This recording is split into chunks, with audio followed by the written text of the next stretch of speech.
I was studying abroad in Germany before I came to Czech Republic. I'm from Poland, and it was a little bit challenge for me. However, Veronica, she came here from other continent, and actually hearing about her story made me like, wow, that's a strong girl. She has this power. And that's why I believe it would be very, very beneficial for everybody from you to listen to her story, to get inspired, motivated, and start. Over to you. Okay, so thanks everyone for being here. I'm going to talk about what it is to be a woman in computer science. That's my background, and some of the challenges, let's say, that I have to face and other women in science face, and some of my thoughts on kind of moving forward. All of this kind of surrounding on the topic of what the lack of role models in computer science. So how do you actually build a career actually with that situation? So okay.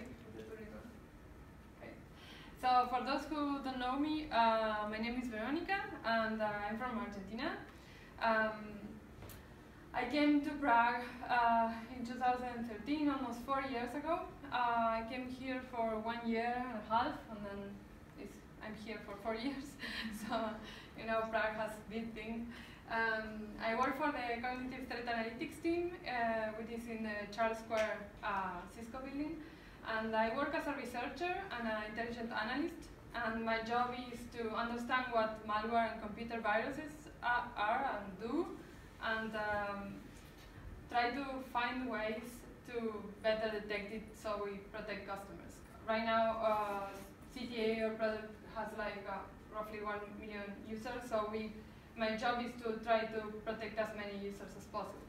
So that's what I do. I also am founder of the Mayflower Hackerspace in Argentina, a place where people get together to hack and break things and create new things. I'm also a core member of Security Without Borders, which is a collective of hackers and security professionals where we put our skills at use to protect journalists and cyber organizations and NGOs from cyber threats and cyber attacks, because these individuals don't have usually the expertise, nor the skills to actually do that, so we try to help on that. And I talk in like a dozen conferences or more, all across Europe and America during the last 2 years. So today I'm here to talk about something different, and it's a bit uncomfortable because I'm usually talking about malware and technical things. So I explain how malware works, I don't speak about me. So today I'm going to here to talk about a bit of my story, as Natalia put it, and my story actually begins with the university, or when I started university. And I finished my high school when I was 16 years old, and I went there to the university to have an interview with the head of the Department of Computer Science, and to sign up for my career. And when I was almost leaving, and I asked him, hey, are there many other girls that sign up for this career? And he said, other girls? Yeah, there's a lot. You will be fine. Okay, I was so excited. I went out and told my mom, hey mom, you know what? There's a lot of girls that sign up for my career. It's so amazing. I thought I was going to be alone. So that's great news. So I went to the first day in my classroom. I sit there. There were a few guys, and more came in, then the professor came in. And when the class filled up, the situation was something like this. I remember saying, like, as far as I know, a lot is at least more than one. So I'm not sure this guy what really meant. This was very interesting. But I thought, hey, wait, like, I grew up with 2 brothers. And I had a lot of friends that are boys, and I really get along with like the other gender, let's say. So it's going to be all right. It's no big deal. I mean, what can happen? Like, so it's all right. And then I went to the school I was really good at math. That's why I signed up for engineering. And so we were 24, and I was the only girl. And we took the math exam, and I went out of the exam saying, man, I did so good, you know? I'm so excited about this. This is my thing. I'm here to stay, etc., etc. And a week later, we got our exams back, and everyone was rejected. I was saying like, man, like, I don't know what to do if I cannot find a mistake on my exam. And it definitely is something that I'm feeling, because I mean, everyone is finding mistakes, but I cannot even find my mistake on the exam. It's like, Jesus, this was even more difficult than I thought. So we take again the exam, 1 or 2 weeks later, and then only to find out at the end of all this process, like it was like a month, that actually I did pass the first exam. I was the only one that passed the exam. But the professor, I found out later, that he didn't believe that I passed the exam. I mean, you pass the exam, but you know, the only girl that passed, the only person that passed the exam was a girl, and 23 other boys didn't. So he thought that I actually cheated. So what he did was to make me retake the exam. So I retake the exam, and actually the only one that passed the retake of the exam was me. So he said like, okay, you pass. So, but this tells us a lot of things. I mean, yes, it was wrong, okay, but this gives me like 10 years later, or even more, I think of this story and tells a lot of things. For girls, when you join computer science and you are alone, it's not just about being good at what you do. You have to work against like a lot of things. Like in this case, for example, stereotypes. The professor didn't believe that a woman could outsmart 23 other boys, or even more. So he actually put you in a box that you can actually not do this, right? And that's a message that is passed to you, like, oh, you cannot do this because I don't think you're worth, right? Another thing that that it was important is that at the moment I was the only one. I couldn't discuss these things with other people. And from the people in my room, at that moment, 23 other persons, nobody thought that this situation was wrong, interesting, like, let's talk about this. It was kind of, they have a different vision, and while I respect it, it was really tough because every time I brought the topic, hey, this was wrong, it's like, oh, you're exaggerating. Are you talking again about this? It's like, it's just not a big deal. It's nothing going on. It's just all in your head. You're just like a woman. I was like, okay, maybe I have like tons of situations like this, that when you hear these things over and over again, you start kind of feeling things like, okay, maybe they are right and maybe I'm wrong, right? So maybe I'm exaggerating, but I don't think so. But anyway, so there are many things that when you're a minority, or in this case a woman in computer science, you have to face mostly stereotypes, also unconscious gender bias that people don't realize, but telling you things like, oh no, we don't think like that. And yeah, of course, because you are all men. So it doesn't mean that I'm wrong. It means that if I get 5 more girls in this room, I'm sure they will agree. But it's like in the general situation, your perspective is reduced and it's not valid, right? And then we share a lot of problems that other minorities have, like the pressure to fit in the group, the pressure to fear that if you do something, you are the different one. So it's really easy to get excluded. And in the end, all these have like several impacts if you're exposed to environments like this.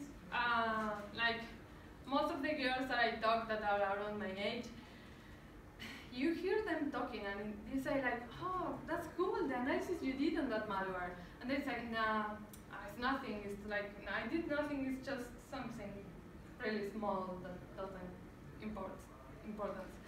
And this is exactly this, like, what is your confidence? Where is your self-esteem? If someone is telling you, is telling a boy, oh, you did, how cool is that? Yeah, and they will tell you, yeah, it's so cool.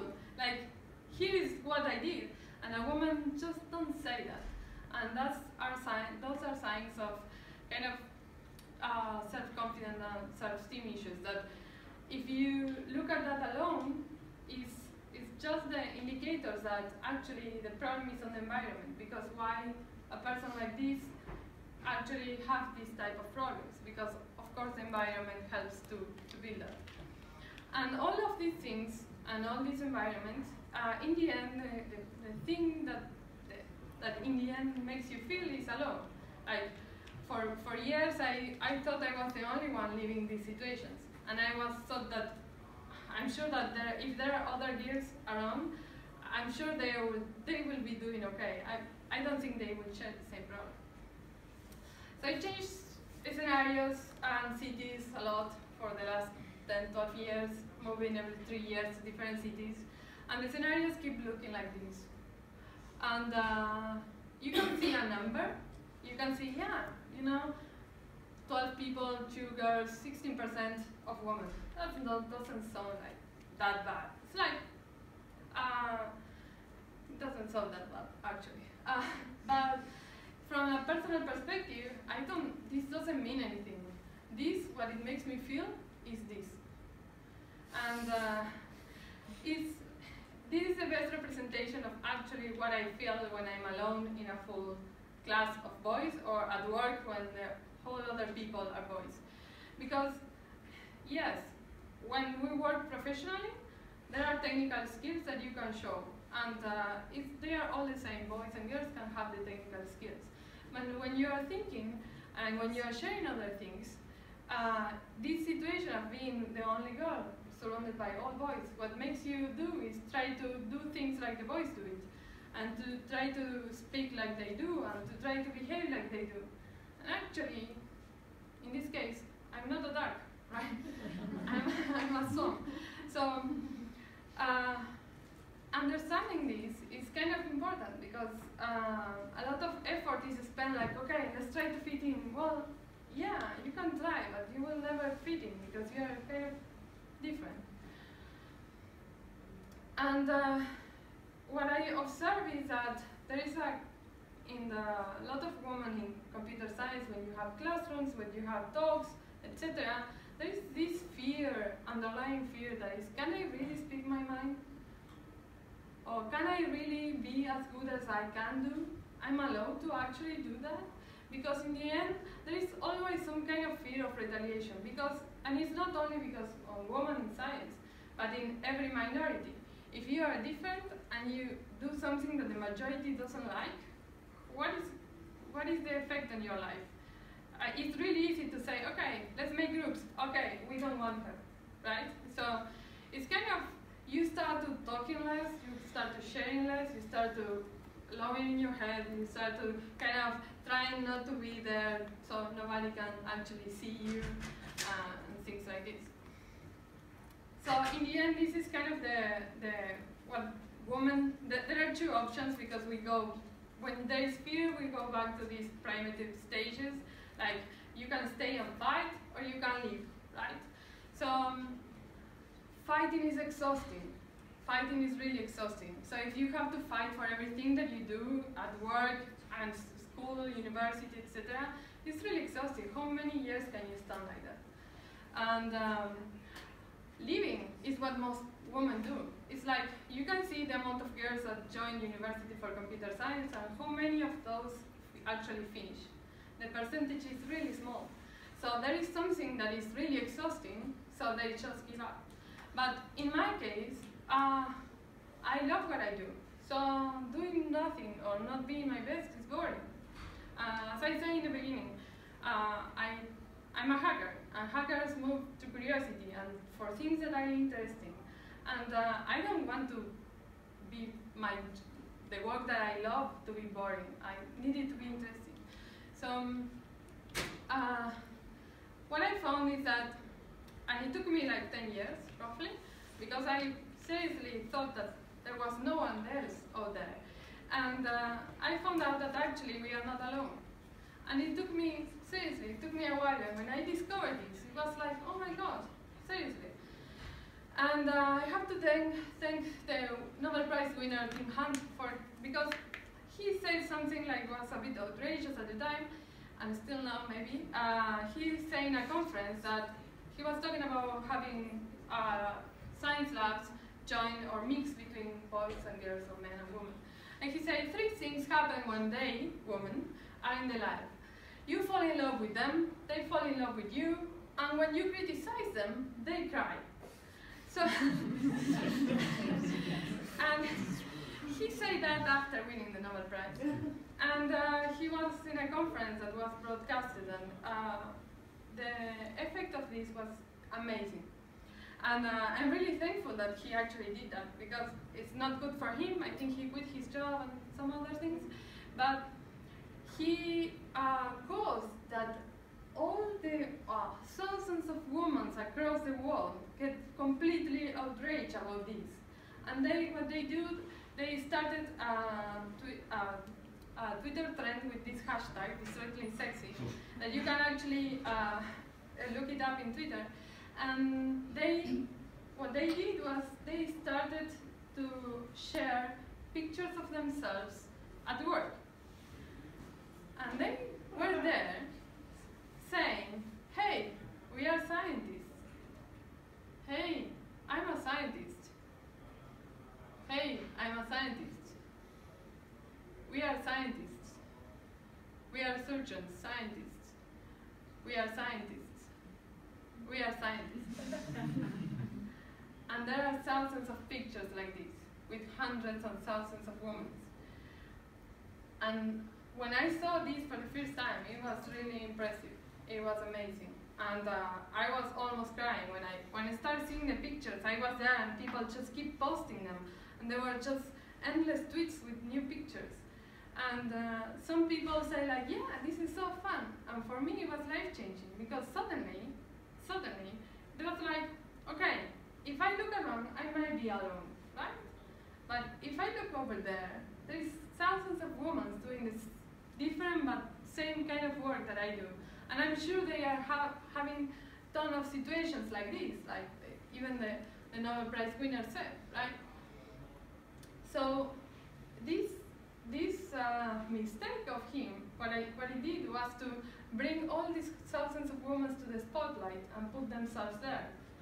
And this thing, what actually did was also to change the lives of so many girls, because suddenly you have role models, you want to be like that. If you see that, it's so cool. And it takes just one picture to actually put in your mind, yes, why not? You know, they are doing that. Why they cannot be like that, right? So suddenly, there was a completely lack of role models, and I think that it still is in my specific area of work. But I can pick hundreds of examples that, oh, I want to be like this, like her in this aspect of my life. I want to be like her in this other aspect of my life. So suddenly I could pick, and I had a choice, right? So when it was time to build my career, when I actually moved here, I was like completely decided not to go over what I've been over for the last 10 years. And I say like, okay, I don't have anyone to actually follow, but if there is, if there is nothing, then it means that there is no limit. So I could actually do whatever I want. I can choose whatever I want to be and just try to do it. And it was up to me, and I like that, because I'm a hacker, I'm a programmer, I like to things that I can achieve. So it's like, okay, it's only my success only depends on my skill. So I can go as far as I can, or I want.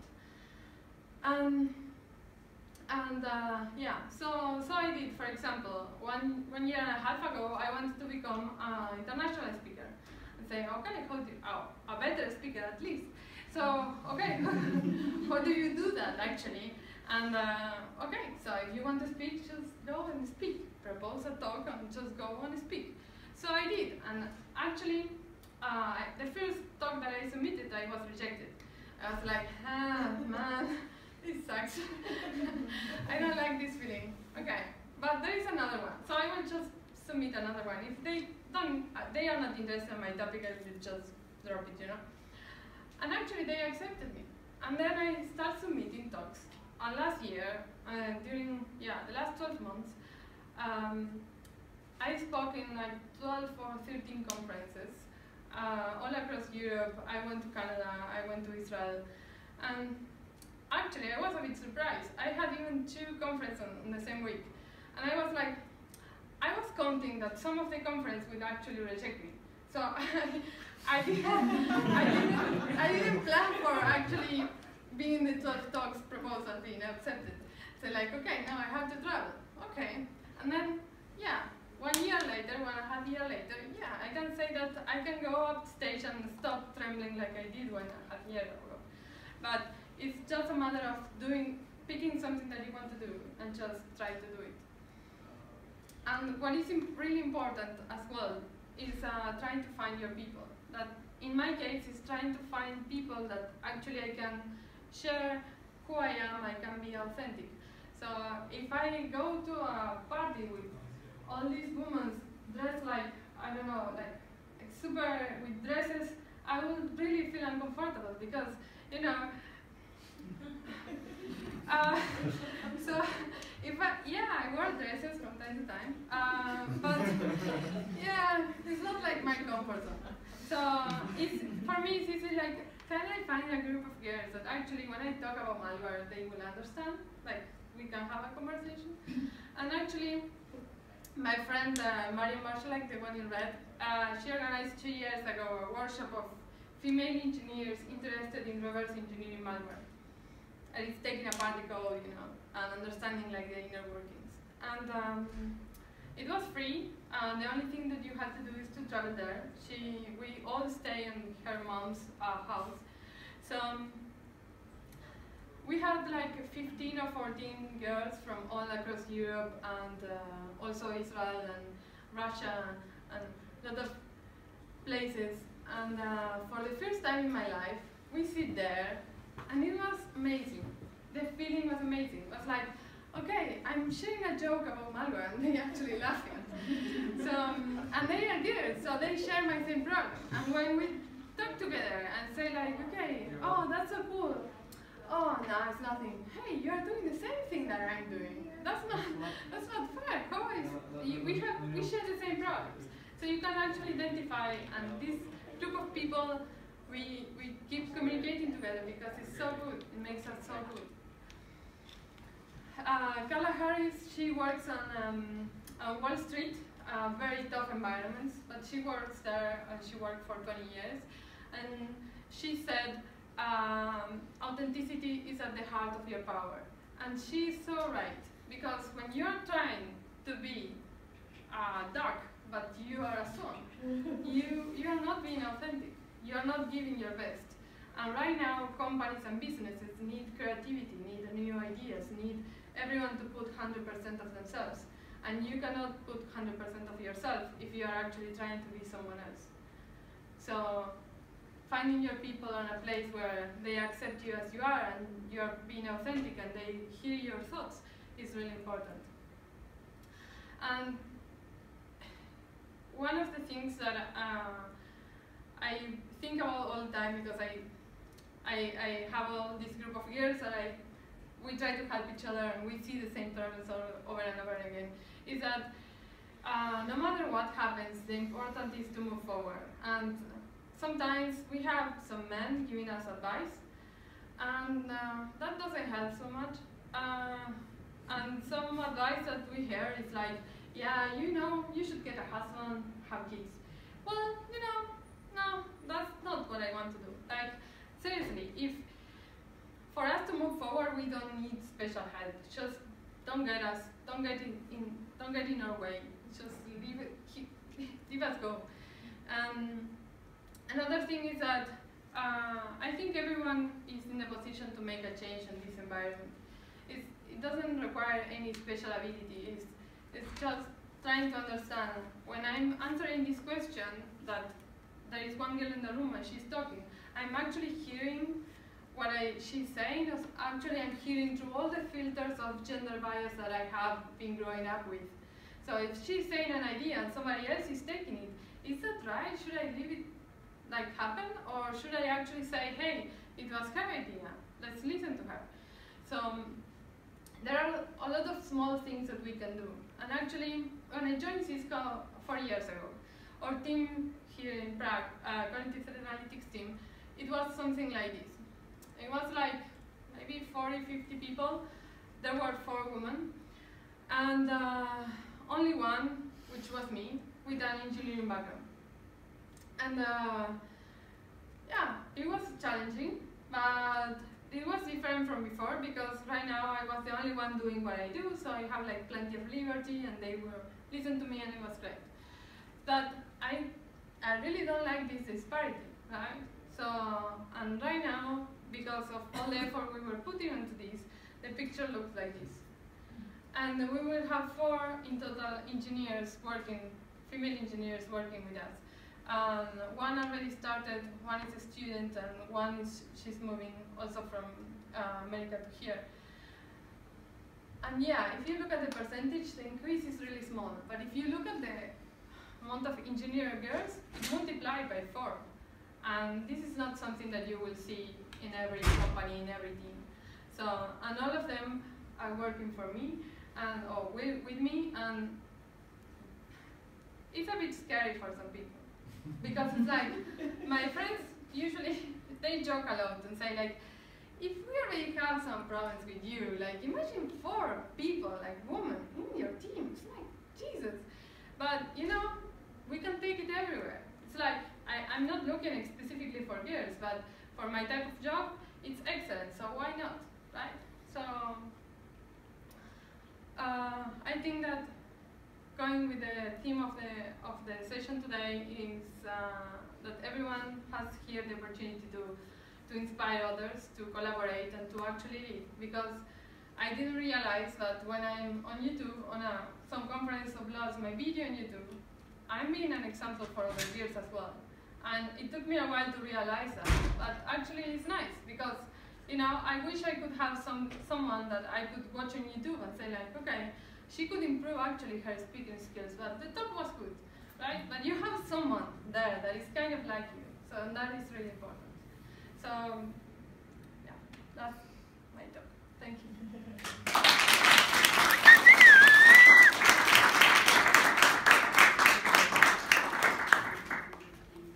Victoria, thank you very much for an inspiring talk.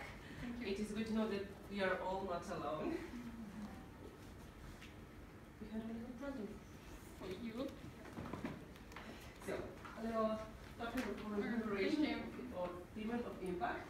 And I would like to invite you all to the room where we all started. There will be some live streaming as well. If you're interested to join us, you can move back there. Thank you. Thank you.